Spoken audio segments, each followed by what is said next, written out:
والصلاة والسلام على سید الانبیاء والمرسلین۔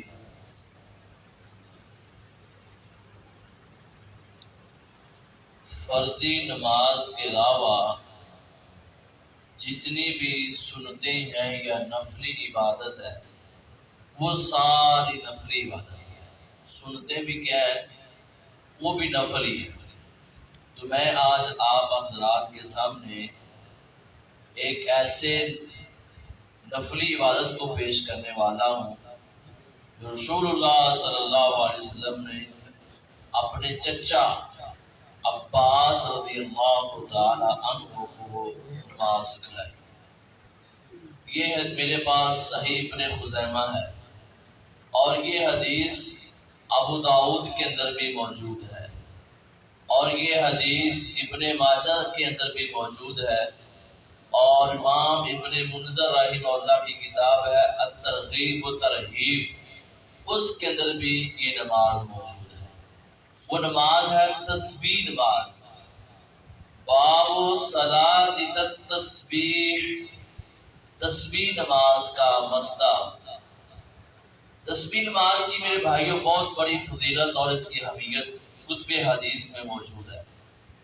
امام ابن جوزی کے علاوہ، امام ابن تیمیہ کے شاگرد ہیں امام ابن جوزی، انہوں کے علاوہ انہوں نے اس حدیث کو ضعیف کہا ہے۔ باقی جتنے محدثین ہیں سب نے صحیح کہا ہے، جتنے محدثین ہیں۔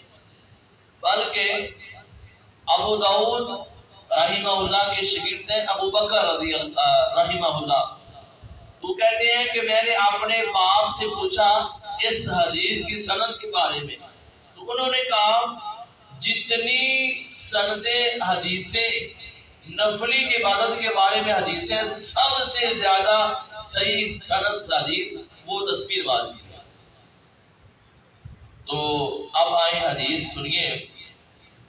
عن ابن عباس رضی اللہ تعالی عنہ ان رسول اللہ صلی اللہ علیہ وسلم قال للعباس بن عبد المطلب یا عباس یا عماه الا اعطیک الا اجزیک الا افعل لك 10 خصال اذا انت فعلت ذلك غفر الله ذنبك اوله وآخره قديمه وحديثه خطأه وعمده صغيره وكبيره سره وعلانيه 10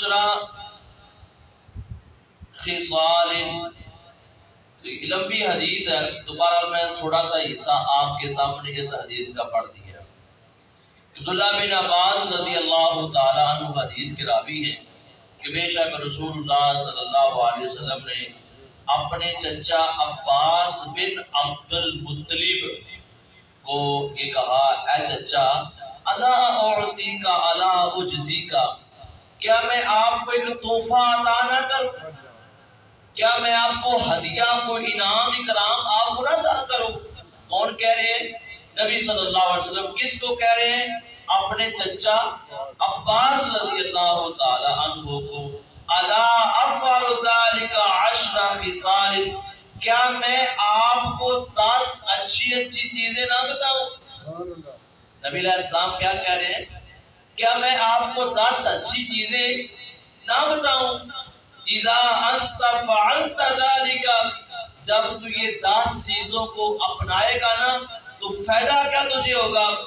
غفر اللہ ذنبک اولہ وآخرہ، اللہ آپ کے پچھلے گناہ بھی معاف اور اگلے گناہ نوان سے معاف ہو جائیں گے۔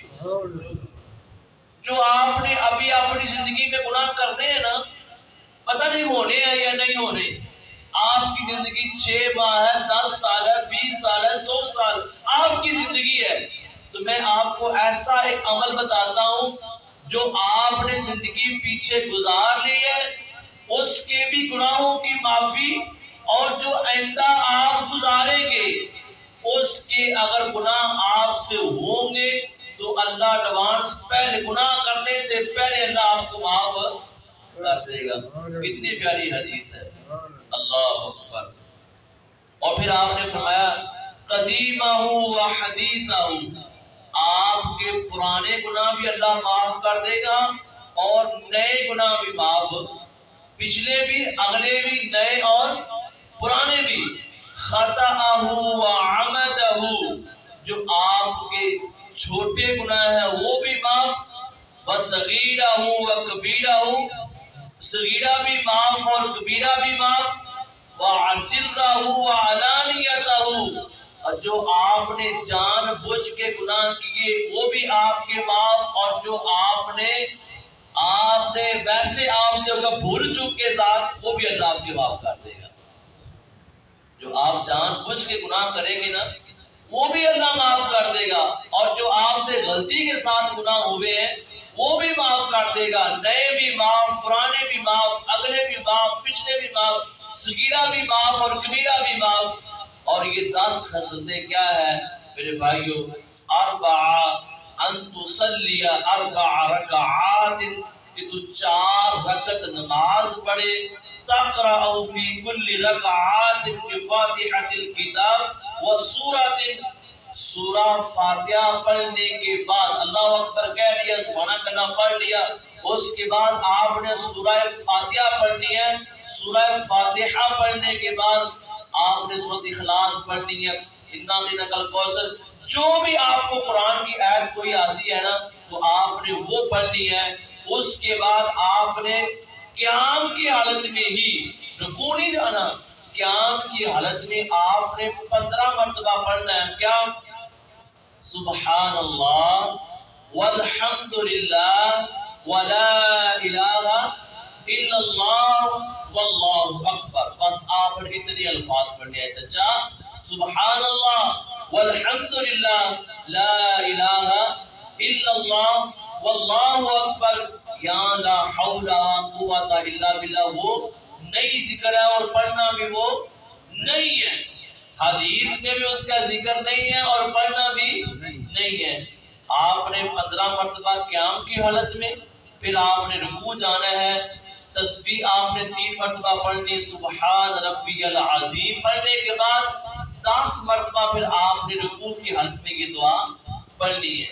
آپ نے کہا سمی اللہ لمن حمدہ کہہ لیا، پھر اس کے بعد ربنا ولک الحمد حمدا کثیرا طیبا مبارکا فی یہ کہہ لیا، پھر آپ نے 10 مرتبہ یہ دعا پھر پڑھنی ہے، سبحان اللہ والحمد للہ لا الہ الا اللہ واللہ اکبر، پھر آپ نے اللہ اکبر کہہ کے رکوع جانا ہے، رکوع میں 3 مرتبہ سبحان ربی الاعلیٰ پڑھنے کے بعد 10 مرتبہ پھر یہ دعا پڑھنی ہے۔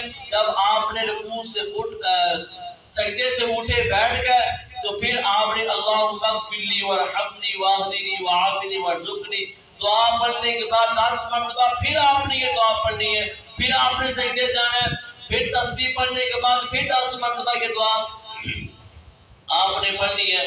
2 سجدے آپ کے ہو گئے، پھر آپ نے جب بیٹھنا ہے تو 10 مرتبہ یہ دعا پڑھ کے پھر آپ نے دوسری رکعت کے لیے سورہ فاتحہ کے لیے کھڑے ہونا ہے۔ یہ ٹوٹل 75 مرتبہ ایک رکعت میں یہ دعا بنتی ہے۔ کون سی دعا؟ بالکل آسان دعا ہے، سبحان اللہ والحمد للہ لا الہ الا اللہ واللہ اکبر۔ بھائیو اس کو تسبیح نماز کہتے ہیں۔ اس کے اینڈ میں حدیث میں آتا ہے رسول اللہ صلی اللہ علیہ وسلم نے اپنے چچا کو فرمایا، اے میرے چچا اگر آپ کے پاس طاقت ہمت ہو تو آپ اس تسبیح نماز کو ہر روز پڑھا کریں، ہر روز۔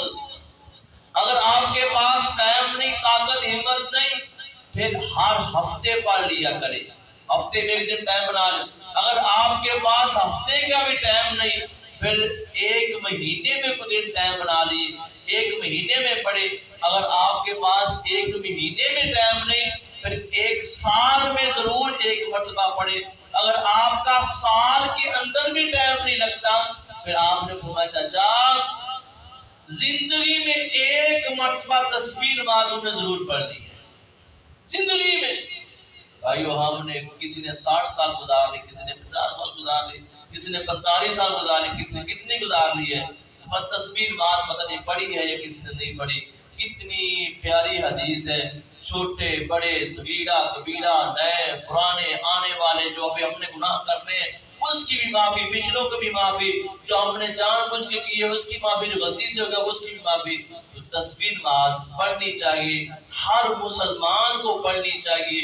یہ نبی صلی اللہ علیہ وسلم نے تحفہ دیا ہے، تحفہ اپنے چچا عباس رضی اللہ تعالی عنہ کو۔ بھائیو اللہ ہمیں بھی اس تحفے پہ عمل کرنے کی توفیق عطا فرمائے۔ وآخر دعوانا